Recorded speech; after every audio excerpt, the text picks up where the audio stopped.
Pinagaling ang dalawang bulag. Mateo Kapitulo 20 versikulo 29 hanggang 34. Pag-alis nila sa Jericho, si Jesus ay sinundan ng napakaraming tao. Doon ay may dalawang bulag na nakaupo sa tabi ng daan.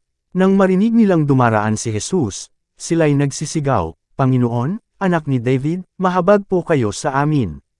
Pinagsabihan sila ng mga tao at tinatahimik, ngunit lalo silang nagsisigaw, "Panginoon, anak ni David, mahabag po kayo sa amin." Tumigil si Jesus, tinawag sila at tinanong, "Ano ang gusto ninyong gawin ko sa inyo?" Sumagot sila, "Panginoon, gusto po naming makakita." Nahabag si Jesus sa kanila at hinipo ang kanilang mga mata. Agad silang nakakita, at sila'y sumunod sa kanya.